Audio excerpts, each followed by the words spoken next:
Bonjour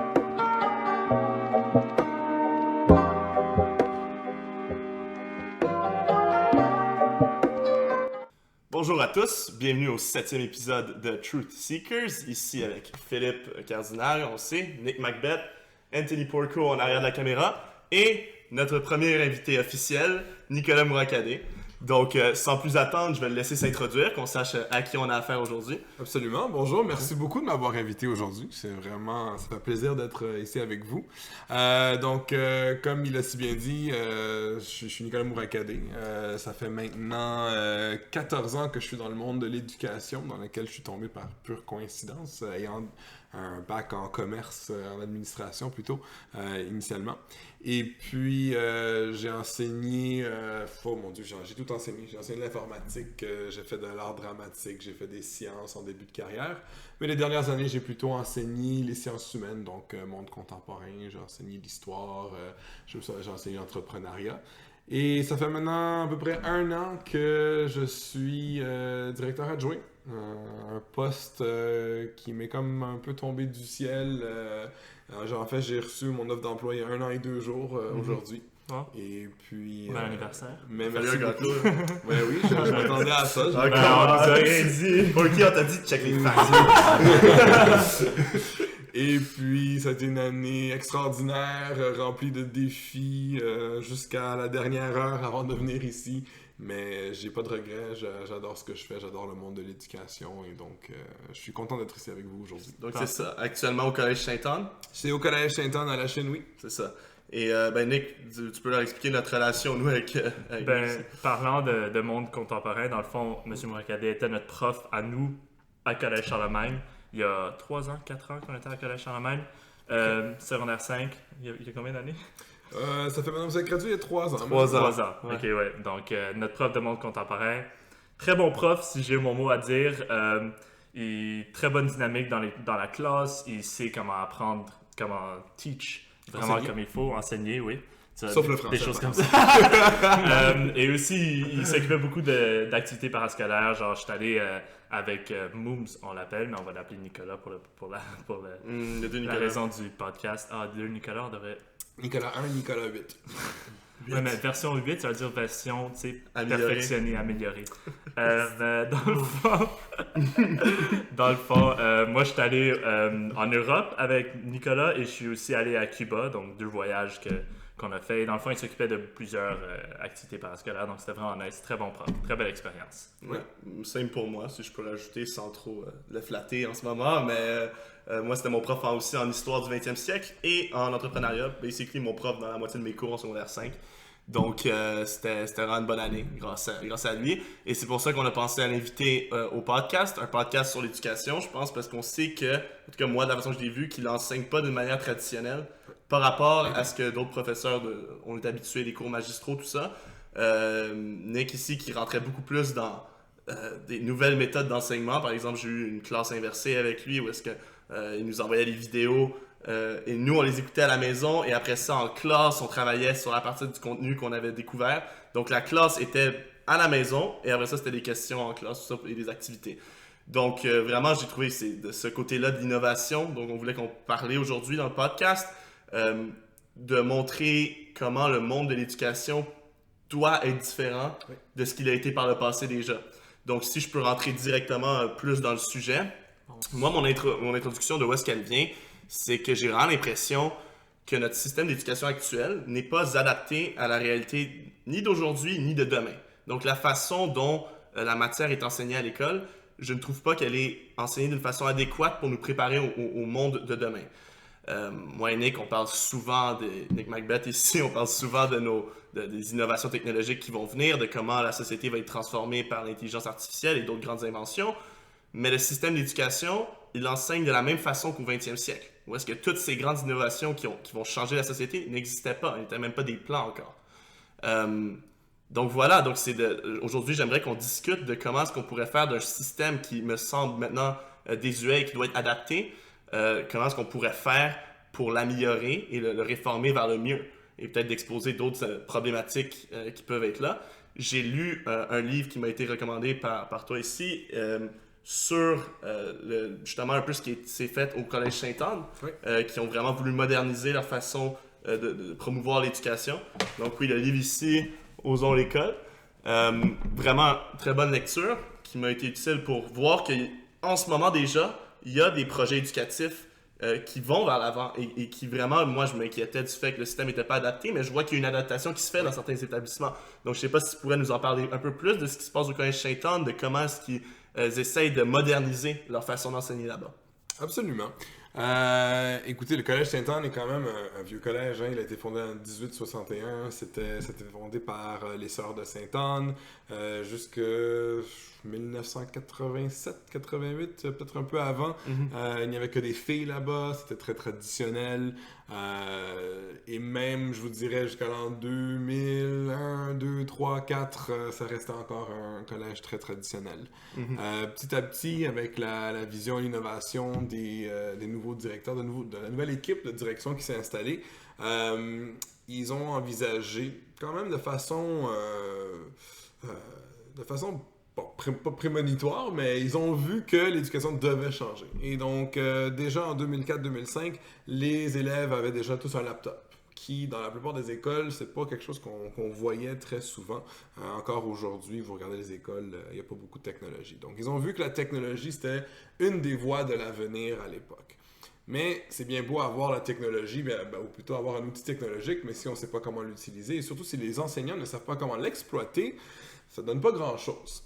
Et donc, avec le temps, avec les années, ils se sont outillés de stratégies qui fait usage de la technologie pour vraiment être capable d'aller chercher les élèves, d'aller exploiter leurs forces et en fait de les outiller de façon pas à dire « Ok, voici la matière, voici ce que tu dois apprendre et voici comment ça va être utile », mais voici des compétences que tu dois apprendre, un peu comme le programme québécois le dit, mais c'est très spécifique aux matières, des compétences pour être capable de devenir un citoyen numérique, pour être capable de devenir quelqu'un qui pourra faire face à un nouveau défi, un défi peut-être qu'on ne sait pas qui existe encore aujourd'hui en 2019, et être capable d'avoir assez d'outils de stratégie pour être capable de vraiment surmonter les défis auxquels ils vont faire face plus tard.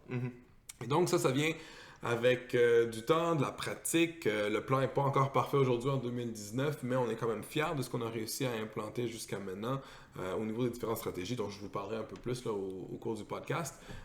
Mais c'est vraiment l'idée que l'élève d'aujourd'hui doit être un peu en charge de sa propre éducation, doit être motivé par ce qu'il voit.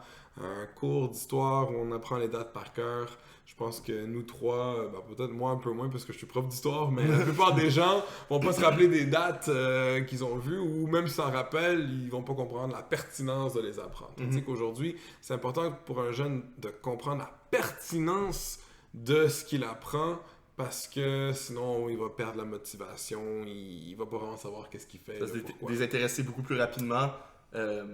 Et ça, c'est quelque chose que moi j'ai pu observer, mais même Nick en est l'exemple parfait. T'as pas pris des cours, toi, pour apprendre à coder. En ce moment, il y a quelqu'un qui code très bien, mais il a été capable de le faire par lui-même, quelque chose qui aurait été très difficile sans Internet, j'imagine. Donc toi, dans ton processus, t'as dû apprendre de toi-même comment te self-teach, mais c'est parce que ça, c'est rendu grâce à Internet, qui est une invention relativement nouvelle. On a toute l'information. On n'a plus besoin de l'apprendre. On doit savoir comment la trouver plutôt. Et ça, c'est un des gros tournants qu'on observe dans le monde de l'éducation en ce moment, c'est que ce n'est plus about what you learn, c'est par rapport à comment reconnaître c'est quoi la vraie information de la fausse, comment la rechercher, comment la trouver et comment s'améliorer soi-même. Donc, d'avoir les outils pour nous-mêmes être des meilleurs professeurs avec les outils qu'on a. Donc, des professeurs pour nous-mêmes.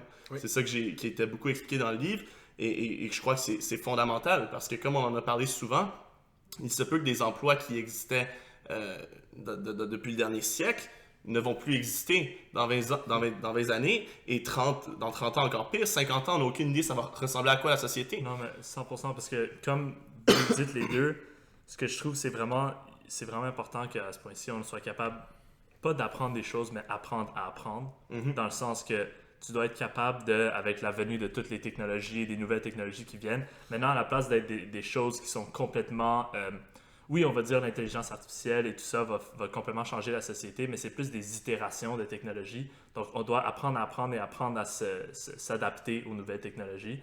Alors, si tu es capable d'être d'une personne qui s'adapte et qui apprend, si tu as appris à apprendre, tu vas être capable d'apprendre les nouvelles technologies et ou les nouvelles manières de faire quelque chose. Donc, dans le fond, je pense que l'éducation, en général, oui, on doit apprendre des choses, c'est certain, mais elle doit venir avec elle, comme tu as dit, premièrement, trouver que l'éducation soit importante, donc vouloir apprendre et savoir, comme toi tu as dit, apprendre, savoir où chercher l'information, trouver la bonne information, la fausse, trouver l'information pertinente, des choses comme ça. Donc je pense que ouais, c'est vraiment important la direction que l'éducation prend en ce moment. Mais Nicolas, ici, toi, t'étais plus... Toi, est-ce que tu es directement rentré dans cette nouvelle méthode d'éducation? Est-ce que quand tu as commencé à enseigner, tu étais déjà un peu à l'avant-garde de la nouvelle génération de professeurs, comme on peut dire, dès le début, ou tu as eu une adaptation à faire au fur et à mesure de tes années d'enseignement? J'adore la question, parce qu'en fait, quand je suis tombé au tout début du podcast, j'avais mentionné que en fait, j'avais un bac en administration, en gestion de système informatique, pour être plus précis. Et puis, en terminant mon bac, il me restait 4 crédits, un cours, et puis je suis tombé dans l'enseignement. J'ai remplacé 3 semaines en informatique. Puis finalement, ce contrat était 6 semaines, 3 mois, 6 mois. Puis finalement, je suis tombé en amour avec l'enseignement, exactement. Mais quand j'ai commencé à enseigner cette première année, quand je pensais que c'était encore un 3 semaines, j'ai simplement suivi les méthodes de la personne que je remplaçais, notes de cours, l'élève travail, peu importe.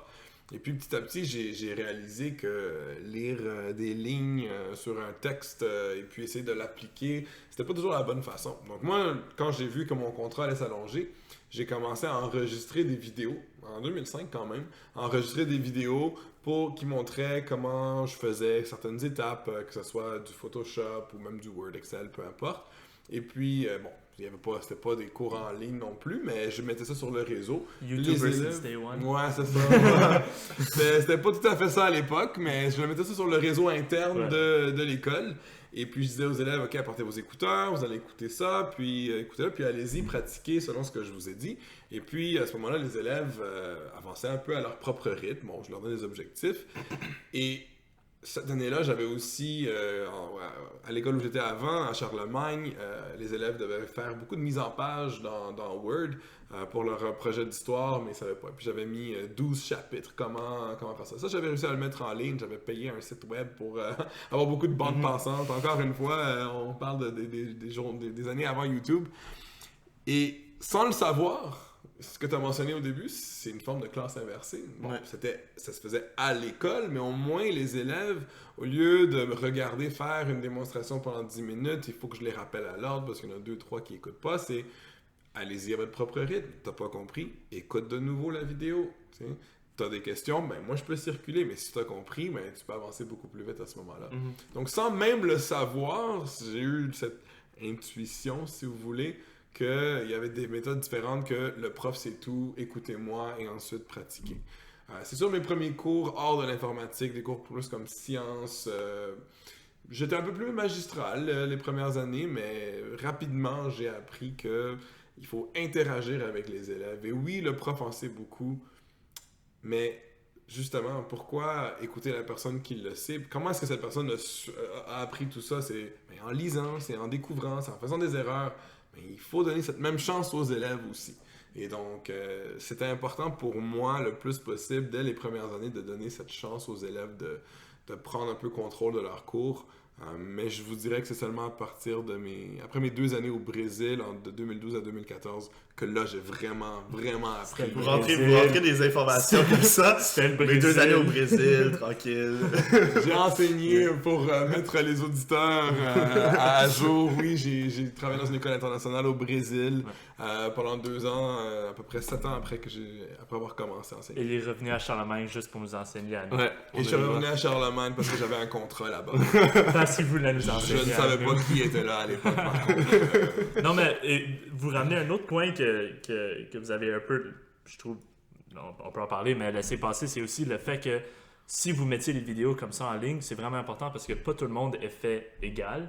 Et donc, la personne qui a plus de facilité dans cette matière va juste power through à travers et il va arriver à la fin plus rapidement que quelqu'un qui, peut-être, lui, comprend un peu moins. Les cours magistraux sont faits à un pace. Alors, une personne va trouver ça très lent et il va pas aimer l'éducation dans un sens parce que c'est plate, je voudrais faire quelque chose d'autre, nanana. Ou quelqu'un d'autre, lui, pour lui, c'est un peu trop rapide, alors il comprend rien. Encore une fois, il aime pas l'éducation. Et là, tu essaies d'avoir le niveau moyen de personnes à quelle vitesse ils comprennent ou ils apprennent.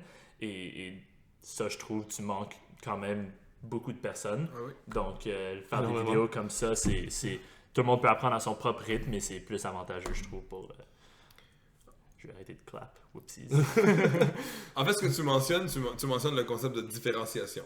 Donc, la différenciation, sans même que tu le saches, tu es plus intelligent que tu pensais, sans même que tu le saches, tu as mentionné le concept de comment enseigner en prenant compte que tu as 18 élèves qui sont très différents les uns des autres, 25, 30, 37 élèves.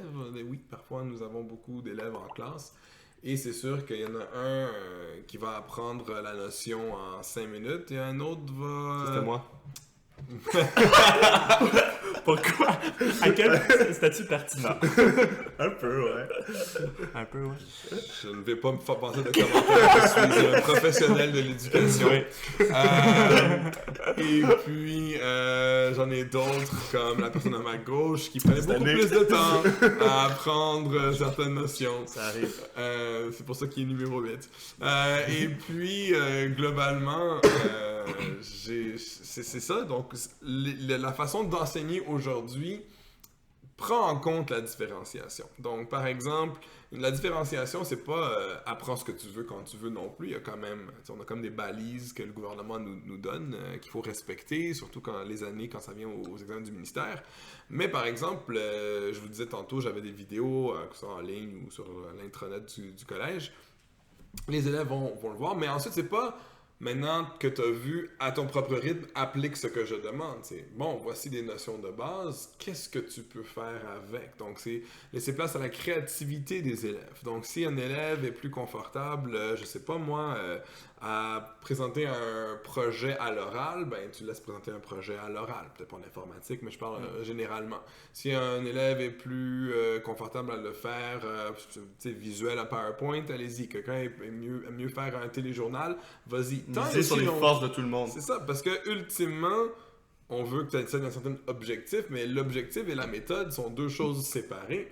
Donc, pourquoi est-ce qu'on obligerait tous les élèves à suivre la même méthode pour atteindre le même objectif? Donc ça, c'est un peu le concept à la base de la différenciation, c'est de prendre en considération toutes les différences de nos élèves et exploiter leurs forces. Évidemment, on ne veut pas juste travailler sur les forces des élèves, on a tous des faiblesses, vous et moi, et lui un peu plus. Et globalement, on cherche... Complexe d'infériorité. Et c'est sûr qu'en quelque part, on veut aussi encourager les élèves à aller explorer leurs faiblesses pour essayer de les remonter un peu plus. Oui. Mais en ce faisant, il faut quand même qu'ils voient qu'ils ont des forces. Parce que sinon, c'est le moral qui est affecté, c'est la motivation qui est affectée. Donc, c'est vraiment d'aller chercher les élèves de la façon qu'on peut. Personnellement, ce que je trouve très intéressant, c'est de t'avoir ici avec nous, c'est que de ce que j'ai lu du livre, à Saint-Anne, il y a eu une genre de révolution. Donc, à un moment où ils ont dit, là, on change notre façon d'enseigner, qui était la façon traditionnelle, vers des nouvelles méthodes d'enseignement. Et que toi, tu peux nous aider à comprendre concrètement c'est quoi qui a été fait et c'est comment que les classes ont été réorganisées. Parce que je sais que Saint-Anne a ouvert une nouvelle école primaire et tu sais, je suis pas ici pour faire la publicité, mais je vois que le projet éducatif est vraiment mise à jour. Et je crois que cette mise à jour-là est nécessaire dans l'ensemble du système d'éducation. Mais ça commence par des écoles en particulier. Donc, je sais pas si tu as des exemples de choses particulières que selon toi, qui ont des bonnes choses qui ont été implémentées pour moderniser l'éducation et la façon justement des phénomènes comme la différenciation de chaque étudiant. Donc, comment on peut faire ça dans une classe de 30 élèves? On peut pas non plus aller individuellement à chacun, mais c'est par d'autres méthodes. Donc, c'est quoi qui a été mis en action au collège? Donc, c'est sûr, moi, personnellement, c'est ma première année au collège. Donc, en termes d'évolution, je le connais moins, mais c'est sûr que dans mes pourparlers avec mes collègues, avec avec mes collègues directeurs, avec mes collègues enseignants. J'en ai vu, j'en ai appris beaucoup cette année. Mais oui, aujourd'hui, juste pour donner peut-être un portrait qui me permettra de donner des exemples plus concrets, oui, Sainte-Anne, 157, 158 ans aujourd'hui, mais c'était une école secondaire jusqu'à 2011. Puis en 2011, on a ouvert un collégial, donc aujourd'hui le collégial accepte à peu près 300 étudiants. Et il y a 3 ans de ça maintenant, ou 4 ans de ça maintenant, on a ouvert une école primaire sur l'ancien site d'une école secondaire qui a fermé. Donc on a maintenant une école à 3 niveaux. Quelqu'un pourrait techniquement rentrer à Sainte-Anne à l'âge de 5 ans et terminer à l'âge de 19 ans. On n'a juste pas eu de cohorte encore. Ça fait pas assez longtemps qu'on a ouvert notre primaire pour que ça soit une réalité pour le moment. Et lorsque tu regardes les 3 ordres, la beauté, c'est que justement, lorsqu'on a une vision pédagogique ou un plan pédagogique comme on l'a, le plan éducatif, on peut l'appliquer aux 3 ordres. Donc, quelqu'un peut vraiment grandir avec ceci. On peut vraiment arrimer nos stratégies lorsqu'ils sont jeunes et les faire pour regarder ça de façon une coordination verticale pour qu'ils puissent éventuellement arriver à graduer du cégep ou du collégial de cette façon-là. Maintenant, ceci étant dit, maintenant que vous avez un peu la structure de Sainte-Anne, la façon qu'on implante ces différentes stratégies, c'est on croit beaucoup au développement professionnel chez les profs. Ça commence là. Tu peux pas avoir un plan pédagogique si ton équipe n'embarque pas dans le plan pédagogique. Donc, il faut absolument mettre l'accent sur le développement professionnel. On en a beaucoup. On a des foires professionnelles pour nos profs à chaque année. Il y a beaucoup d'échanges qui se font entre les enseignants. Et c'est là où ça commence. C'est vraiment, il faut que le personnel adhère au plan pour qu'il puisse être implanté. Si les profs n'y croient pas, ça ne va jamais se passer en classe et les élèves ne vont pas y croire plus que ça non plus.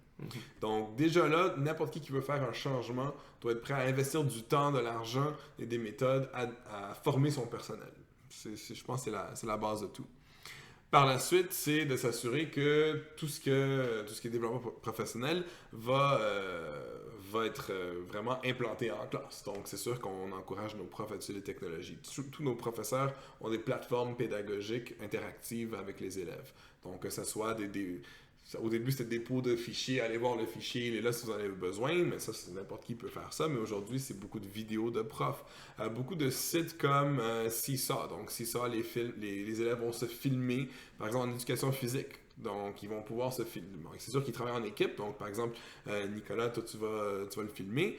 Et par la suite, tu vas pouvoir le mettre sur le site. Le prof va pouvoir faire des commentaires dessus, mais en même temps, lui va pouvoir se voir, qu'est-ce que j'ai bien fait, qu'est-ce que j'ai moins bien fait, et faire beaucoup de réflexion sur soi-même. Donc, au lieu d'attendre que le prof te dise qu'est-ce que tu fais bien, qu'est-ce que tu fais moins bien, c'est de voir toi-même qu'est-ce que tu fais bien et moins bien. C'est de voir qu'est-ce que ton collègue pense que tu as bien fait, moins bien fait.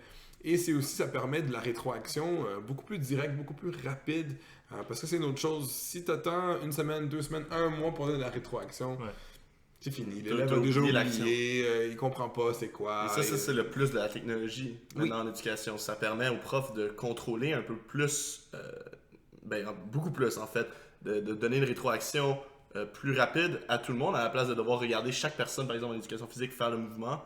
Il peut simplement regarder les vidéos le soir même et les enchaîner. Donc ça, c'est des nouveaux outils qui sont utilisés. Donc c'était juste ça que je voulais dire, mais c'est vraiment parfait avec la technologie c'est pour ça qu'il faut la rentrer dans l'éducation, parce qu'elle est tellement utile. Et on va dire, oui, mais il ne faut pas que les enfants soient toujours exposés à des écrans, etc. D'accord, ça va, mais c'est une richesse qu'on a dans le monde moderne de pouvoir utiliser la technologie qui améliore notre vie dans tous les secteurs. Et il faut l'utiliser aussi en éducation. L'éducation, c'est comme on dirait que c'est le dernier à se moderniser presque. Le reste de la société va vers l'avant. L'éducation, c'est comme non. On utilise nos méthodes du 20e siècle et on continue avec ça. Mais ça n'a aucun sens, parce que la chose sur laquelle on devrait le plus insister, c'est ceux qui vont faire le monde de demain. Parce que c'est eux qui vont être compétents dans les technologies. Les autres, c'est du rattrapage rendu à ce point-ci. Mais ceux qui grandissent dedans et qui en ressortent à la fin, les élèves qui rentrent à la maternelle maintenant vont être très, très, très compétents avec un ordinateur. Beaucoup plus que même moi, j'ai pu l'être. Moi, j'ai évolué avec la technologie chez moi, mais à l'école, ça restait des cours magistraux. Donc, il y a vraiment ce changement-là dans l'éducation qui est très intéressant avec la technologie. Et ça, je trouve que c'était un bon moyen de le montrer, de comment une plateforme peut vraiment aider un professeur à donner des rétroactions individuelles. Toi, tu le faisais dans mon cours d'histoire aussi, je me rappelle. Tu pouvais regarder nos réponses aux questions, voir qui avait plus de difficultés, etc. Donc, ça donne tout de suite des cues sur à qui je dois m'intéresser le plus dans mes élèves. Tu sais, si c'est facile pour lui, good, qu'est-ce qu'il peut faire de plus? Mais avec eux, tu vois ceux qui ont des difficultés directement avec les réponses qu'ils ont données. OK, ben on va revenir sur ça en classe, et je trouve que la technologie devient tellement importante dans le monde moderne de l'éducation. Ouais. Donc, absolument. Et c'est intéressant que tu mentionnes ça. Il faut garder une chose en tête aussi, parce que je veux mettre un bémol à tout ce qu'on dit, c'est que c'est pas nécessairement toutes les écoles qui ont les moyens d'outiller les élèves avec cette technologie-là. Ouais. Donc, quand on parle de différenciation et tous ces concepts-là, même développement professionnel, ça peut se faire, mais il faut pas nécessairement mettre l'accent exclusivement sur la technologie, parce que ça désavantagerait certaines écoles, surtout dans le réseau qui non privé, dans le réseau public. Donc, c'est toujours quelque chose à garder en tête. On est privilégié quand même d'avoir accès à ce genre de technologie où on travaille. C'est sûr que la majorité de ces sites-là que les profs utilisent sont gratuits, donc c'est même pas une question de sous pour le prof, mais c'est vraiment une question d'accès pour les élèves. Et donc, il faut garder ça en tête. Par contre, dans les budgets des différentes écoles, une autre façon, tant qu'on parle de comment est-ce qu'on peut différencier ce mot-là. Différencier, merci beaucoup. T'en voulais plus qu'il y en avait. Exactement, j'aime bien les grosses syllabes. Donc, c'est quand on parle de ces choses-là, quand on parle d'éducation, on parle aussi d'aménagement flexible. Donc, c'est un autre keyword que je vous lance. Aménagement flexible, on retient. Oui, que je vous lance là-dedans. Donc, c'est sûr que tu mentionnais tantôt, c'est l'éducation du 20e siècle qui existe encore dans la majorité de nos classes, mais au 20e siècle, quand on regarde une photo d'une salle de classe en 1952 et tu regardes une photo d'une salle de classe aujourd'hui, ça n'a pas grand-chose qui a changé. C'est les élèves en rangée, avec le prof en avant, le tableau, écouter, bras croisés, prendre des notes, etc. Tandis que, tu sais, si on volait dans un avion de 1957, on aurait tous la chienne parce que la technologie a bien... désolé pour les mauvais mots, mais la technologie a bien avancé. Il y en a ici, les mauvais mots, c'est ça. Et donc, avec le concept de l'aménagement flexible, c'est, tu sais, aujourd'hui, on reconnaît beaucoup que beaucoup de jeunes ont, par exemple, du TDA, TDAH, ils sont très actifs, etc. Donc, on a, par exemple, maintenant à l'école, on a des bancs, et les bancs sont comme des genres de bancs ronds, où on peut changer la hauteur du banc, et en même temps, ils sont comme, pas sur des roues, mais on peut bouger de côté en côté. Donc, les élèves qui aiment bouger peuvent le faire, ça fait pas de bruit, etc., ça dérange pas nécessairement le prof. On a des bureaux qui se lèvent et qui descendent. Donc, si un élève veut être debout, il pourra être debout s'il préfère, évidemment pas en plein milieu de la classe pour cacher les gens derrière, mais il y a des moyens justement de bouger la classe. Des chaises à roulettes pour permettre, par exemple, à un prof, oui, il va faire du magistral peut-être 10 minutes, c'est normal, il doit donner des instructions, il doit guider les élèves parce qu'un prof est maintenant un guide. Pas tout est mauvais de ce qui se faisait avant. Non, un prof est un guide, comme un coach va parler à ses joueurs avant de les jouer, peu importe. Mais ensuite, c'est de dire, OK, vous allez travailler maintenant en équipe de 4. Bon, mais c'est facile, tout est sur roue, tout se tourne facilement. On a des tables rondes ou collégiales pour permettre la collaboration parce que c'est vraiment, je veux dire, il y a très peu de carrières aujourd'hui où on demanderait à quelqu'un de travailler seul. Tu sais, dans toutes nos carrières, on travaille en équipe de 2, de 4, de 6, de 10. Comme on dit souvent dans nos podcasts, le groupe est plus que la somme de ses parties. Ouais. Donc, dans presque tous les secteurs de la vie, tu travailles en équipe, ça va juste être bénéfique. Donc. Absolument. Donc, tu sais, le travail d'équipe, il y a tellement d'accent qui est mis sur ça dans notre école aujourd'hui. Moi, je peux me promener dans les classes et nos classes ont été rénovées récemment. Il y a des vitres partout, donc on peut vraiment voir à l'intérieur parce que ça permet beaucoup plus de lumière. On sent moins claustrophobe dans les classes et je les vois travailler, les jeunes, ils travaillent vraiment tous en équipe. Et le prof se promène d'îlot en îlot à aider les jeunes. Et il y en a qui ont besoin de plus d'aide que d'autres. Et en même temps, ça fait que quand on forme les équipes, par exemple, c'est pas pédagogique de mettre juste des forts ensemble, juste des moyens, juste des faibles. Donc, on va différencier, on va mettre en fait, et ça, on le dit aussi, de ne pas mettre un très fort avec un très faible, parce que le très fort va se frustrer ou va pas être capable d'expliquer. Mais on essaie d'équilibrer les groupes pour permettre justement aux élèves de s'entraider, ce qui pas minimise le rôle de l'éducateur de façon négative, mais qui va simplement permettre aux élèves de comprendre plus rapidement sans dépendre nécessairement sur l'enseignant. Donc, par exemple, en mathématiques, en 3e secondaire, au niveau où je suis attitré, ils font beaucoup de défis d'équipe. Donc, avant que le prof montre, voici comment on va faire la formule quadratique, il y a des exercices qui sont donnés aux élèves avec quelques indices et en équipe de 4, ils ont juste droit peut-être à une question, ils vont tenter de résoudre le problème. Un problème qu'ils n'ont jamais vu auparavant. Mais quand ils catchent, après ça, là, premièrement, ils sont vraiment fiers d'eux-mêmes. Ils n'ont pas besoin du cours. C'est comme tu l'as compris. Dès que tu le comprends par toi-même, ben là, oui, le reste, ça va être d'expliquer des petits détails, mais t'as compris le gros du problème, for sure. De un, mais aussi le fait que c'est tellement rewarding que c'est toi-même qui as trouvé la réponse.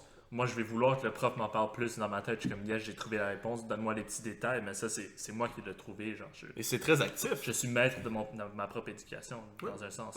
C'est ça, ben t'as développé beaucoup plus que juste apprendre la matière, dans le fond. C'est pas juste la formule quadratique que t'as appris. Solving, le travail d'équipe, justement, la créativité, de trouver des solutions pour arriver, puis même la détermination, tu sais, des choses comme ça. Ça marche pas le premier coup, tu vois. Et je trouve que c'est beaucoup plus adapté à ce qu'on est dans un monde où est-ce que de toute façon tu vas devoir te redéfinir 2-3 fois dans ta vie parce que la société est en évolution. Il faut que tu aies des outils intellectuels qui te permettent d'avancer. Fait que donc, ce que tu m'expliques, c'est que c'est dans des exercice par exercice, de développer des forces chez les élèves. Donc, vraiment plus inciter sur la créativité qu'ils auraient zéro travaillé s'ils avaient juste écouté le prof donner le cours. C'est ça. Donc, c'est de la pédagogie active. Donc, ça se passe que tu donnes l'éducation, tu la mets dans les mains de la personne qui s'éduque. Et je trouve ça vraiment, j'allais dire formidable, mais je trouve ça même juste plus logique. C'est juste parce que à la base, c'est comme ça que c'est supposé fonctionner. Puis si je pouvais revenir sur quelque chose que tu as abordé, je conçois que c'est un privilège un peu qu'ils ont à Sainte-Anne de pouvoir avoir autant la technologie parce que c'est une école privée, etc. Mais en même temps, il y a des systèmes d'éducation dans le monde qui sont beaucoup plus avancés que les nôtres et même que leur système d'éducation publique. J'ai fait des lectures sur la Finlande et de la façon qu'ils fonctionnent là-bas et les jeunes ont accès à la technologie beaucoup plus qu'ici. Je ne crois pas que c'est une question à ce point-ci de privilège, mais une question de qu'est-ce que le gouvernement fait pour faire progresser. Pourquoi est-ce qu'on n'adresse pas un problème qui est apparent? Parce qu'on le voit qu'en Finlande, au final, ça fonctionne mieux leur système d'éducation, que les gens en ressortent mieux et qui ont même des meilleurs résultats aux examens. Donc, même si tu veux utiliser les examens pour quantifier, il y a des examens internationaux qui sont faits par les membres de l'OCDE et on voit que la Finlande ressort au-dessus du lot, qui sont toujours dans le top 10 mondial, alors qu'au Québec, on ne s'y retrouve pas. Donc, je comprends qu'en ce moment, c'est qu'il y a des écoles privées qui prennent l'initiative eux-mêmes parce qu'ils ont plus de liberté. Et de ressources. Mais dans le réseau public, on devrait également entreprendre une réforme de la sorte. On devrait entreprendre c'est la chose la plus importante que le gouvernement peut faire. Donc, je comprends qu'il y a énormément de projets qu'on doit toucher, mais l'éducation devrait toujours être dans le top 3 des choses qu'on a à régler et en continu. Et pourtant, moi, ce qui m'inquiète, c'est que ça ne se passe pas. C'est comme si, c'est pas mettre un smartboard qui va faire la différence. Je comprends que ton tableau intelligent, il est là et que ton professeur peut l'utiliser, mais ça reste un tableau et c'est bien qu'il soit là, mais c'est la façon qu'il est utilisé qui est importante. Mais je vois que dans le reste du monde, et c'est ça qui m'a dérangé, c'est de voir ça peut être fait. Même dans le système public, tu leur donnes les ressources pour le faire et ton système s'adapte. Et si quelqu'un pense que ça, c'est pas un bon investissement, alors je me demande c'est quoi un bon investissement dans une société. Parce que si c'est pas dans l'éducation et littéralement dans les personnes qui vont gérer le monde de demain, alors t'as aucun bon investissement qui peut être fait. Si tu délaisses ça, littéralement, ça pourrait être assez grave parce que les changements qui sont à venir, et on en a parlé dans plusieurs podcasts, moi et toi, vont être grands et très importants. Et il va falloir que l'être humain sache se redéfinir là-dedans. Parce que quand ton travail disparaît, parce qu'une intelligence artificielle le fait beaucoup mieux que toi de toute façon, et même toi, tu Tu dois comprendre, ok, elle l'a fait 100 fois plus vite que moi, sans erreur. Ok, alors c'est plus un travail qui va être assuré par l'humain, et ça s'en vient. Mais si, donc là c'est correct, t'as pris ta claque, mais est-ce que t'es capable de ressortir de cette claque-là et de refaire? Mais ça va être des outils que t'as en toi, ça va pas être la date que t'as appris dans ton cours d'histoire qui va te faire remonter. C'est justement la créativité qu'on a, la détermination, la capacité d'avoir une confiance en soi, qu'on sait qu'on est capable d'effectuer des tâches. Donc, je ne comprends pas pourquoi au Québec, en ce moment, au Canada même, il n'y a pas ce désir d'aller de l'avant davantage, alors qu'on voit dans d'autres pays que ça se passe. Je sais pas si vous avez une opinion là-dessus. Moi, je ne sais pas. Moi, je veux juste dire, j'adore ta passion. Genre, t'es tellement bon à mettre à des mots ce que je suis en train de penser, puis juste là, je suis en train d'écouter. C'est ça que je voudrais dire, mais je suis juste pas capable de Merci du compliment, mon gars. Je veux juste te dire, c'était vraiment bien. Merci. C'est sûr que la Finlande est souvent utilisée comme point de comparaison. C'est sûr qu'il faut garder en tête que la Finlande est une société beaucoup plus homogène que celle du Québec, qu'il n'y a pas d'école privée. Donc, les écoles ont droit à des ressources plus équitables que peut-être au Québec, où c'est sûr que notre système, où on a le public versus le privé, est souvent critiqué, pour des raisons qu'on pourrait débattre dans un autre podcast. Toujours un autre podcast. Toujours d'autres podcasts. Toujours un autre. Et puis que aussi, en Finlande, tous les enseignants ont au minimum une maîtrise. Donc déjà là, on a des demandes de qualification beaucoup plus élevées en Finlande qu'au Québec. Donc juste à ce niveau-là... Mais qu'est-ce que t'en penses? Moi, je trouve que c'est très logique qu'on demande une plus grande qualification à nos profs. Pour moi, c'est définitivement dans les individus les plus importants de la société. Absolument, absolument. Et malheureusement, souvent on dit en anglais those who can, je sais pas, ils deviennent quelque chose, those who can't teach, comme virgule teach. Mais ça c'est horrible, c'est comme ça devrait être l'inverse. Genre, honnêtement. Oui. Il devrait y avoir de tout, je suis d'accord, mais je veux dire, il faut. Si ton enseignant n'est pas compétent, ben à la fin, les 30 personnes qui étaient dans la classe à l'écouter sont vraiment tous moins compétentes. C'est un des plus gros manques de productivité que tu peux avoir dans une société. Et je ne comprends pas comment est-ce qu'on ne valorise pas plus cette profession, et même au niveau du salaire, pourquoi elle n'est pas... Mais en tout cas, continue sur ta pensée, ça c'était encore une fois moi qui ne comprends pas. Non, il n'y a pas de problème. C'est pour ça que je suis le prof et l'élève, mais en général... c'est comme ça que j'enseigne. Je pense pour ça que les élèves m'aimaient. Je pense plus je les roast, plus ils m'aiment, pour une raison très étrange que je n'ai toujours pas compris jusqu'à ce jour. Tu continues de le faire. Et donc, et là, juste pour faire écho à ton dernier point, bien que j'avais d'autres choses que je voulais dire avant, mais tu viens de le mentionner, les salaires, etc. Notre ministre de l'Éducation actuel, M. Roberge, si je me trompe pas, c'est quand même mon patron, mon grand patron indirectement. Lui, un de ses objectifs, c'est justement de valoriser la profession un peu plus. On est un peu en ce moment en pénurie de profs, donc de rendre le salaire beaucoup plus compétitif dans les prochaines clauses des différents syndicats. C'est justement de commencer l'éducation plus tôt, donc d'instaurer la maternelle 5 ans dans toutes les écoles. Donc, il y a maternelle 4 ans, désolé. Donc, il y a un désir, je pense qu'on commence à être sensibilisé à nos lacunes dans le système québécois, qui, en passant, individuellement, est quand même, que le Québec en maths est quand même une des juridictions les plus fortes dans le monde. Je sais pas si c'est le top 10, mais au moins le top 15, je te dirais. Au moins, c'est juste de mémoire. Il faudra trouver les statistiques, par contre. Pour moi et toi. Pour moi et toi, c'est pas facile en moi, maths. Moi, j'ai arrêté en secondaire 5. Parle-moi même pas de ça. Et donc, prenant ceci en considération, c'est que le désir est tellement récent qu'on n'a pas encore pu voir les répercussions, d'avoir mis en place ces choses-là. Tout est nouveau, même tout ce qui est différenciation, technologie. Quand je dis nouveau, c'est sûr, c'est pas d'hier non plus. C'est ça le problème.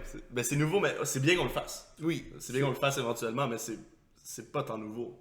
Je veux dire, en Finlande, le travail a commencé dans les années 80. Là. Oui, mais la Finlande était, je veux dire, vous regardez la Finlande dans les années 70, justement, le système éducatif était nul à mourir. Ouais. Le nôtre est pas nul à mourir, je pense qu'on ne peut pas non plus dire ça, Mais est-ce qu'il y a de la place d'amélioration? Absolument, absolument, absolument, à plusieurs niveaux. Et Sainte-Anne est déjà à un niveau quand même beaucoup plus avancé que plusieurs écoles.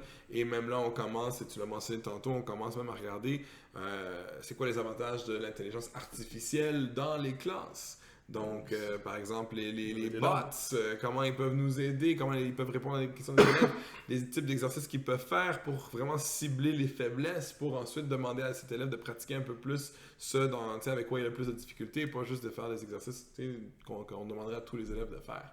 Donc, c'est nouveau, c'est récent, il n'y a pas beaucoup d'outils. On espère que Nicolas pourra nous aider un peu avec ça, avec les années à venir, mais vraiment, chaque année nous présente des nouveaux défis, chaque année présente des nouvelles solutions, des nouveaux outils. C'est fou la vitesse à laquelle tout avance. Mais tant qu'on ferme pas nos yeux à ça, tant qu'on est prêt à prendre des risques, parce que je pense qu'il y a beaucoup qui ne sont pas prêts à prendre des risques, qui sont très confortables, ils disent, mais regardez, nos élèves ont beaucoup de succès avec nos méthodes, même si ces méthodes... on parle de succès académique. Le succès dont Sainte-Anne essaie d'améliorer, c'est pas quantifiable. C'est juste être un meilleur humain. Oui, ben, un humain en tout cas adapté à la société dans laquelle il va vivre. Ouais. Absolument. C'est aussi simple que ça. C'est de dire tu vas être capable de vivre dans le monde de demain. Alors que avec une éducation du 20e siècle, t'es parfait pour 1990. T'es A1. Mais au final, c'est pas ça que c'est plus la même chose. Non. Je suis content qu'on se modernise. Il faut. T'as parlé de ce qu'il y a place à amélioration. Oui, mais on est rendu à parler de place à modernisation.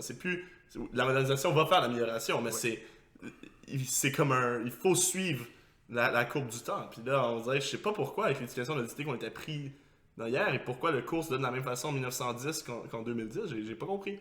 Mais, écoutez, c'est une réalité. Maintenant, c'est qu'il faut la changer. Donc, c'est pour ça même qu'on fait le podcast, c'est de donner nos opinions là-dessus pour partir une discussion, parce qu'il faut le changer. Et je suis content qu'il y ait des écoles qui aient pris l'initiative.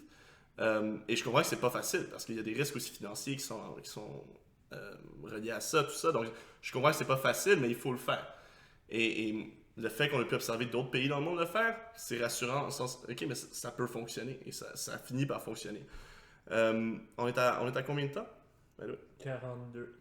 Okay. Oh, wow. J'aimerais, ça passe vite. Quand t'en avances, ça passe vite. Wow. J'aimerais qu'on a un peu touché la créativité déjà, ce thème-là, oui. Mais j'aimerais qu'on relance un peu plus de se mettre l'emphase là-dessus. Il y a un TED Talk vraiment très intéressant que j'ai écouté avant de faire le podcast ici, de Ken Robinson, qui est un spécialiste dans le monde de l'éducation, un spécialiste aussi cognitif, de comprendre comment quelqu'un apprend. Exactement, merci pour le mot que j'allais chercher pour aucune raison. Et donc, excellent TED Talk, recommandé à tous nos auditeurs en ce moment. Link down below. Ouais, on va le mettre parce que c'était un excellent TED Talk. Et ce qu'il explique, lui, le titre du TED Talk, c'est School Kills Creativity. Oui. Point. Ça me dit quelque chose, je l'ai peut-être déjà écouté. Mais c'est une bonne réécoute, parce que c'est vraiment bien. Et lui, il part de la thèse que le système d'éducation dans lequel on évolue a été fait à la révolution industrielle pour former des individus à être plus compétents à faire leurs emplois et à augmenter la productivité des entreprises.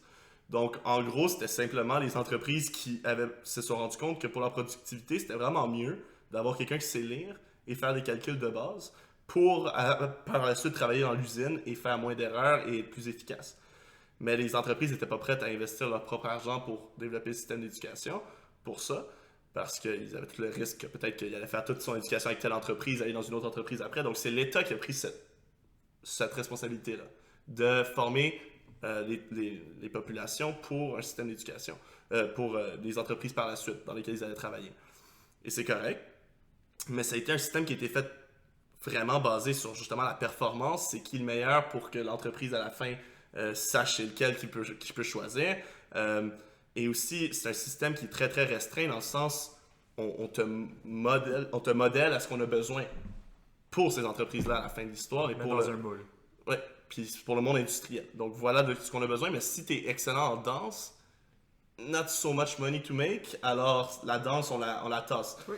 Si tu es super bon, en fait, les sports, ça finit par monter parce que justement, la business du sport est très très profitable. Ouais. Donc on peut observer qu'aux États-Unis, les universités se sont fait un grand plaisir de mettre en place des programmes sportifs parce qu'à la fin, c'est très payant. Mais dans le fond, c'est qu'aujourd'hui, ce qu'il explique, c'est que d'accord, ça c'était le système d'hier, mais est-ce qu'aujourd'hui on peut reconnaître que chaque personne a ses forces et ses faiblesses et que chaque personne peut être excellente dans ce qu'il préfère faire, dans ce qu'il aime faire? Donc, ça serait de donner une place dans la société, une façon dans le système d'éducation de faire en sorte qu'il n'y a personne qui est discriminé parce qu'il est meilleur dans une chose qui n'est pas valorisée par la société. Et il a même fait une observation très, très intéressante, c'est que dans le monde, il y a comme un classement des matières importantes, et c'est toujours le même à travers la planète. Absolument. Langue, mathématiques en haut. Oui. Deuxième, les Sciences, histoire. Sciences, tout ça, tous les trucs d'univers social. Et en dernier, les histoires de danse, musique, ok, c'est correct, mais est-ce que tu vas vraiment devenir musicien, tout ça, ça c'est tout dans la troisième tranche. Et lui veut que ça se termine, parce que là, on est juste rendu à diagnostiquer des gens qui ont des troubles d'attention, mais c'est juste des gens qui ont besoin de bouger. Et c'est pas des pilules et des asseoir en classe qui vont les aider, mais ça se peut que tu perdes des très grands artistes en faisant ça. Juste assis-toi et ferme ta gueule. Juste ça, c'est pas un bon système. Donc, je vous lance là-dessus de comment est-ce qu'on pourrait faire en sorte que justement l'école soit plus équitable pour tous et que chaque passion de tout le monde puisse être respectée par notre système d'éducation et pas seulement celui qui est excellent en mathématiques va faire un super parcours scolaire. Si tu es excellent en danse, ben, oublie ton parcours scolaire.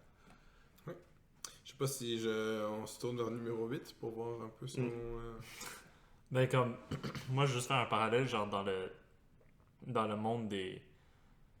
Genre juste pour montrer à quel point comme ces réalisations sont en train d'être faites dans d'autres secteurs de la vie. Genre si tu regardes genre le secteur du travail, on va dire, surtout dans les compagnies de technologie puis des choses comme ça, eux ils sont toutes vraiment toutes les choses desquelles on parle en ce moment, ils sont tous en train de les implémenter. Il y a des standing desks, il y a plein de petites places pour la créativité où est-ce que tu t'assois et t'es sur un gros pouf et tu continues à travailler n'importe quoi que tu es en train de faire, ou tu es debout et tu as un meeting avec tes coéquipiers, mais tu es debout et tu es dans une salle avec je sais pas quoi et tu es confortable, des choses comme ça, à la place d'être dans un desk avec un cubicule autour de toi comme d'habitude. Et toutes ces choses-là commencent à être implémentées dans le secteur du travail, genre, les employeurs voient à quel point ça a du sens et ça fonctionne bien. Aussi, il y a des compagnies, encore une fois, beaucoup dans la technologie, so I guess. Mais la technologie est à l'avant-garde de ça, parce qu'eux, ils ont besoin de cette créativité-là. Il y en a beaucoup qui disent 20% du temps payé au travail. Des compagnies comme Google, plein de compagnies, Ericsson, je pense, fait ça pour leurs interns.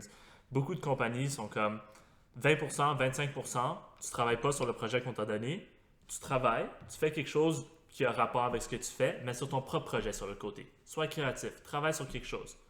Et ça promouvoit, premièrement, apprendre. Donc la personne aime apprendre et doit apprendre quelque chose pour faire le projet sur le côté qu'il voulait faire. Et c'est juste, ça amène la créativité et ça amène des nouvelles idées. C'est possible que l'employé il fait quelque chose de complètement formidable dans son petit 20% qui travaille dessus, et là, il le montre à la compagnie, ça amène des innovations, ça amène des choses comme ça. Donc, c'est juste à quel point c'est avantageux de faire tout ça, toutes ces choses implémentées. Ça fonctionne au secteur du travail, c'est juste. Est-ce que tu étais au courant? Oui, 3M, moi je pense que c'est toi qui me l'as enseigné, c'est ça le Ouais, pire, ben, c'est pour ça que j'y pensais, là, j'étais curieux. Ouais, j'ai fait mon bac en administration, donc j'ai appris toutes ces choses, mais je le vois aussi. C'est comme ça qu'ils ont inventé le post-it, je pense. Ouais. Ça, c'est exactement ça que tu as ici. Ah, j'écoute quand tu parles. Ah, les trois, genre to do, doing, done? Non, post-it, genre la technologie, c'était quand ils voulaient. C'était des gars qui genre travaillaient. Je pense à Google, c'est ça que tu m'avais dit. Non, c'est 3M. La compagnie 3M, ouais. 3M, ok, parfait. Ils voulaient développer une colle super solide. Ils ont foiré. Et là, ils avaient juste une mauvaise colle. Mais ils se sont rendus compte que ça pouvait vraiment être bon pour un post-it. Des trucs que tu veux coller, décoller, recoller, tout ça. Puis c'est comme ça que le post-it est né. Mais c'est parti de l'innovation. C'est même pas nécessairement ce que tu pensais à la base, mais en faisant des choses nouvelles, tu arrives à des résultats nouveaux et qui peuvent être surprenamment bons d'une manière que tu t'attendais même pas à la base. Et la créativité, c'est rendu, je trouve, moi, la base de la société de demain. On n'a plus le choix. Il va falloir que tu sois constamment créatif et ça se travaille. C'est ça qu'on a. On n'a pas l'impression que ça se travaille. Moi, j'ai jamais eu l'impression que j'aurais été meilleur à créer. Mais c'est comme dans tout. Si tu le fais plus souvent, tu es meilleur à le faire. C'est ton cerveau qui travaille. tu set up un thought process qui t'amène à être créatif, dans le fond. C'est que de la pratique. Non, ouais, c'est... Absolument. Et puis, tu sais, c'est sûr qu'il faut que les jeunes apprennent à avoir confiance en eux-mêmes, en leur créativité dès jeune âge. Tu sais, on dit souvent les jeunes, les enfants ont beaucoup d'imagination et tout ça, et plus ils grandissent, plus ils semblent en avoir de moins en moins. Ouais. Mais ça, c'est souvent, en fait, j'ai comme trois pensées que je veux dire en même temps, mais tu disais tantôt, la technologie, il faut faire attention, il ne faudrait pas nécessairement que ça nuise aux yeux des jeunes et tout, mais il ne faut pas que ça nuise à la créativité des jeunes. Parce que souvent, au lieu de dire à un jeune, bon, ben regarde, ennuie-toi, parce qu'en s'ennuyant, ben, tu vas devenir créatif, tu vas dire comment je peux empêcher de m'ennuyer. Ben, on va dire, ah, ben, il y a Netflix, il y a ci, il y a ça, je vais jouer des jeux, puis ça tue un peu la créativité, ou l'imagination. On te donne toujours ton plaisir. C'est ça, exactement. C'est la gratification instantanée. Et la gratification instantanée, oui, ça fait plaisir, mais c'est pas nécessairement bon pour une personne parce que ça empêche de développer beaucoup de techniques de OK, qu'est-ce que je veux vraiment pouvoir faire pour m'amuser, pour penser, pour m'occuper, etc. Donc, déjà là, il faut faire attention à ce niveau-là. Il faut aussi faire attention dans les cours, et ça, je pense, ça fait écho un peu ce que Ken Robinson, c'est ça? Ken Robinson mentionnait là, de mémoire à l'avoir vu une fois. Les profs, les cours magistraux, ça c'est ce qui tue le plus de créativité. C'est voici l'horaire du cours, voici le programme, voici l'objectif, voici comment vous allez vous y rendre, voici comment tu vas prendre par cœur. Ça, il n'y a rien On te donne ton chemin. Exactement, il n'y a rien de pire que ça. À Sainte-Anne, je fais un peu la promotion, mais en même temps, je sais qu'il y a plusieurs différentes écoles, mais je ne les connais pas toutes, donc je vais parler de celle où je travaille. Ouais. On a quand même 10 programmes. On a le programme danse, on a le programme musique, où on avait... la demande n'est plus aussi forte. Le programme de cinématique, donc tout ce qui est les sciences et les technologies. On a le programme de soccer, de hockey, de défi sport. Donc, on a plusieurs programmes qui permettent aux jeunes, justement, d'exploiter leur passion. Oui, ils ont tous leur cours en commun, qui est sciences, maths, français, anglais, histoire. Ça, c'est des cours que peu importe, c'est mandaté par le gouvernement, il faut les enseigner, tous les autres doivent le faire. Maintenant, on peut aussi parler de est-ce que c'est nécessaire que ce soit ces cours-là et pas d'autres. Mais au moins, un jeune sait, aujourd'hui j'ai mon cours de danse, ça les épanouit, ça leur permet de ça aide tellement mieux profiter du reste à ce moment-là. Puis genre ça, c'est comme, là vous avez 10 programme, on va dire. Là, tu prends un 10%, 10%, 10%, on va dire, si c'était équivalent pour tout le monde. Mais là, avec la venue avec de meilleures technologies, choses comme intelligence artificielle et tout ça, tu vas être capable de faire un programme qui est littéralement adapté pour une personne. Dans le futur, c'est très plausible et ça s'en vient. Une intelligence artificielle que tu lui donnes un nom, si tu veux, à ton ami, on va dire Cortana, OK? Et tu arrives en 4e année du 4e année, tu rentres au primaire, et l'intelligence artificielle, dans le fond, va genre grow avec toi, et elle va être capable vraiment de donner ton programme personnalisé. Il va pas avoir un nom à ton programme, mais ça va être le programme Nicolas Macbeth, le programme Philippe, et ça pourrait être exactement comme le programme de danse en ce moment à Sainte-Anne, ou ça pourrait être exactement comme celui de sciences, ou ça pourrait être exactement dans le milieu, juste quelques aspects des deux. Et dans le fond, genre avec des technologies, on va être capable de prendre cette personnalisation. Là, en ce moment, il y a des écoles qui sont one size fits all, tout le monde fait la même chose. Il y a des écoles comme Sainte-Anne qui font les 10 et c'est déjà un step d'avant. Et là, avec les technologies, on va être capable de vraiment amener la personnalisation à un niveau supérieur. Puis ça, c'est vraiment intéressant parce que, comme on disait avant, tout le monde veut apprendre ce qu'il veut apprendre, apprend un différent rythme et toutes ces choses-là vont être packed into one avec l'intelligence artificielle qui aide l'étudiant. Et ça, en fait, c'est drôle que tu en parles parce que là, on veut ouvrir une nouvelle école dans 2 ans et une des choses sur lesquelles on va vraiment mettre l'accent, il n'y aura peut-être pas de programme comme dans notre école actuelle, mais l'horaire va être différent d'autres écoles, à part une ou deux qu'on a trouvées, mais par exemple, c'est démontré que 2 mois d'été, c'est pas bon pour le développement des jeunes. Ils oublient trop. Donc là, c'est sûr, sans dire qu'on n'aurait pas d'été, on aurait peut-être juste 5 semaines d'été, mais au cours de l'année, il y aurait, 4 semaines d'école, 1 semaine de pause. 4 semaines d'école, 1 semaine de pause, ça permet au cerveau de se reposer. Ça permet, pas d'emmagasiner, mais juste de process un peu tout ce qu'on a appris, parce que ça prend du temps.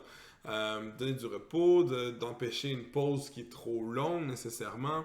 On aurait par exemple le mercredi après-midi, il n'y aurait pas de cours, ce serait le moment de rattraper, les profs se promènent, aident les jeunes, peu importe la matière, à vraiment avancer dans les projets, beaucoup de collaboration à ce niveau-là, beaucoup d'accent sur le parascolaire aussi pour justement permettre aux jeunes de s'épanouir en dehors de la salle de classe.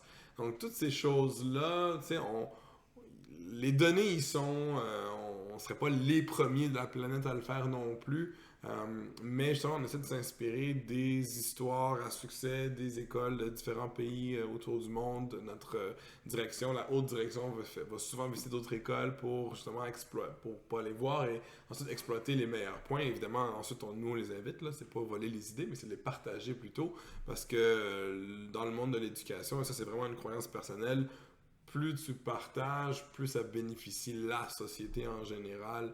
D'être en compétition contre une autre école, ça n'a pas sa place dans notre domaine, parce que qu'est-ce que tu veux garder de secret de notre... Pourquoi ne pas le partager avec une autre école qui, elle, pourra peut-être le rendre encore meilleur, et ensuite tu iras visiter ça, puis tu prendras peut-être une de leurs idées et tu le rendras meilleur, et ultimement qui en bénéficie, c'est les élèves. C'est ça, open source, c'est le concept d'open source.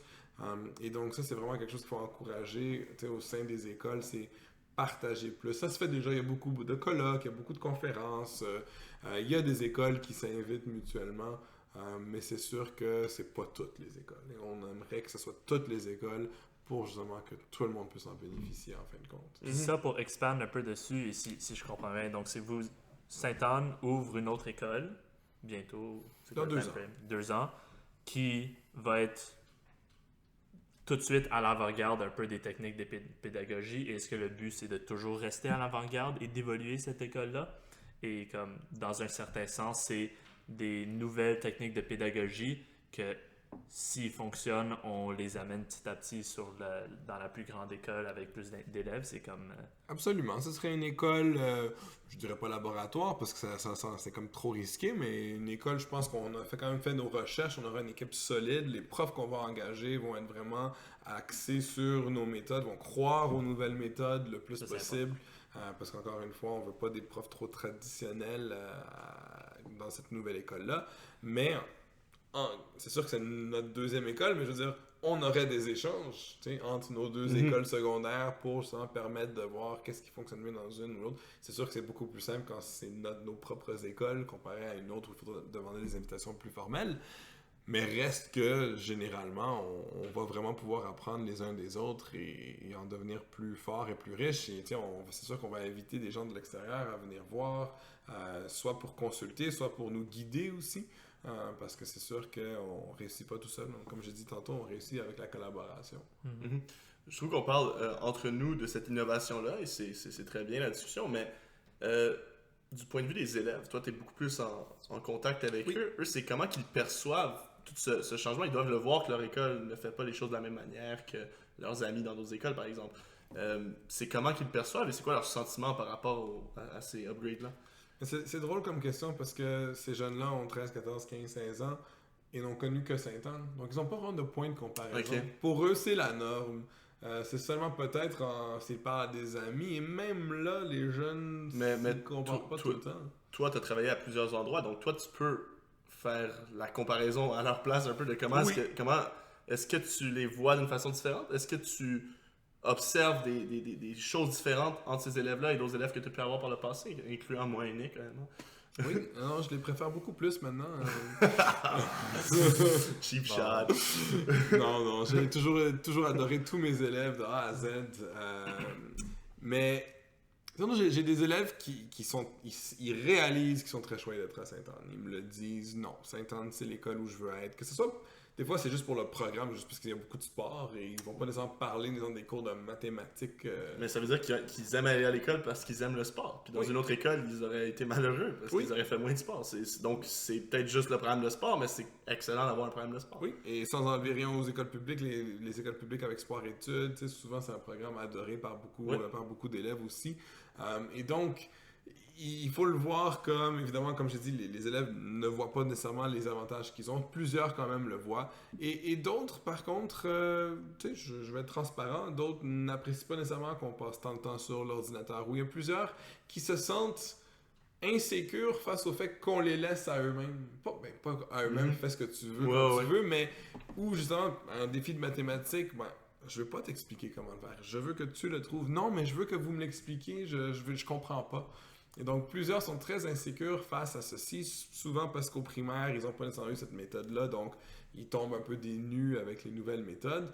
Mais si tu évolues avec ça, sûrement c'est vraiment naturel pour les étudiants. Oui, c'est beaucoup plus naturel. Beaucoup dans les écoles alternatives, c'est souvent comme ça. Au primaire, dès un jeune âge, ils ont beaucoup plus de liberté pour sortir de classe, aller voir le prof dans une autre classe, travailler à leur propre rythme. Donc, mais même là, on peut présenter, tu sais, il y en a qui manquent de structure, qui manquent de discipline dans certaines écoles qui sont très libres ou sont très libres à eux-mêmes. Je pense qu'il y a un équilibre à atteindre et même là, l'équilibre parfait, je pense, n'existe pas. Je pense que chaque jeune aussi a un certain milieu dans lequel il se sent beaucoup plus confortable, dans lequel il va pouvoir s'épanouir, pas s'épanouir, mais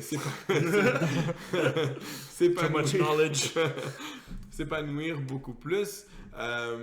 Et donc, il y a des élèves qui quittent Sainte-Anne et qui vont être plus heureux dans une école plus traditionnelle. Et il y a d'autres jeunes qui adoraient être à Sainte-Anne et qui n'ont pas nécessairement eu soit les moyens, soit les notes pour rentrer, soit la personnalité, parce qu'on fait beaucoup d'entrevues aussi. C'est pas juste basé sur les notes, les entrées à Sainte-Anne. C'est est-ce que c'est des gens qui savent collaborer? Est-ce que c'est des gens qui sont très créatifs, justement? C'est des petits tests qu'on leur fait passer lorsqu'ils sont en début de 6e année pour le secondaire. Donc, on cherche justement des jeunes qui sont prêts à travailler ensemble, qui aiment penser, qui aiment être créatifs, et pas juste des jeunes qui ont 92%. Mais si je peux ajouter là-dessus, je sais que moi j'en parle beaucoup et j'attaque un peu le fait que l'école était quelque chose de très structuré, toujours comme au 20e siècle. Moi personnellement, ça m'a très bien convenu. Moi j'ai eu aucun problème là-dedans, je pouvais m'asseoir sur un bureau, j'avais pas trop de problèmes.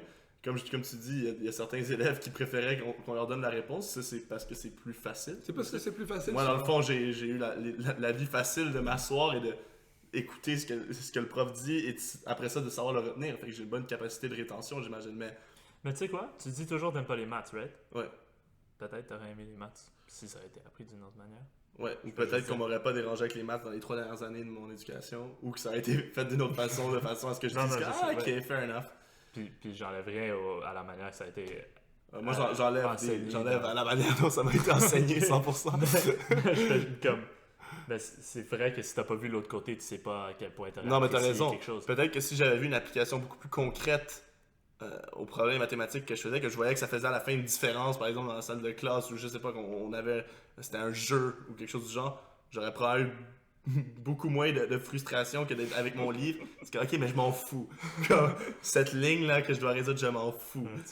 J'imagine vraiment, mais t'as raison. Mais en général, je dis que moi, être assis et écouter, ça m'allait.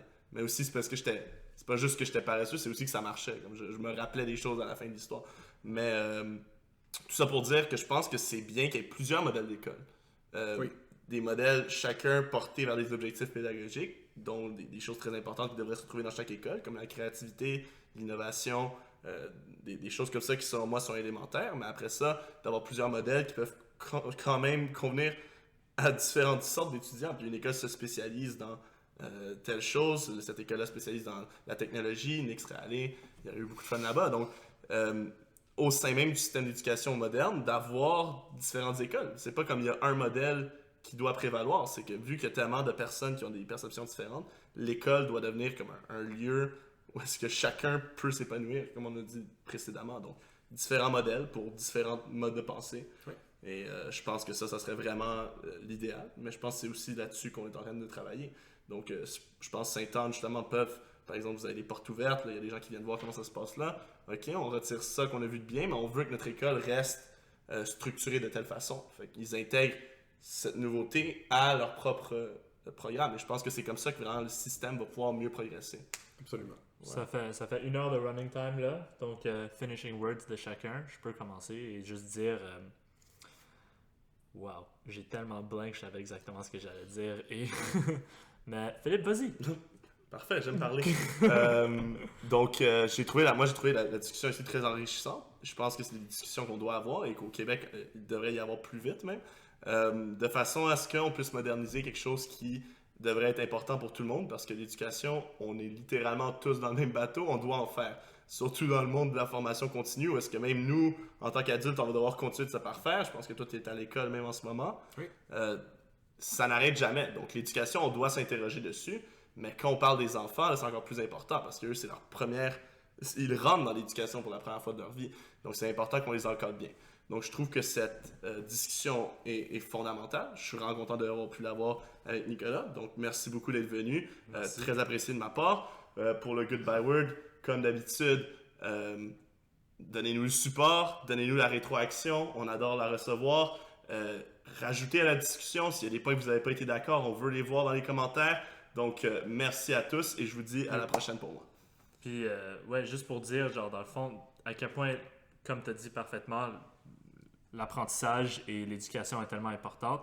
Et donc, juste le fait de, quand vous avez du knowledge ou de vouloir apprendre plus de knowledge ou apprendre à apprendre du knowledge, dans le fond, toutes les différentes manières que vous pouvez avoir des conversations avec vos amis, le podcast comme moi et toi, nous, on essaie de spread ce qu'on connaît.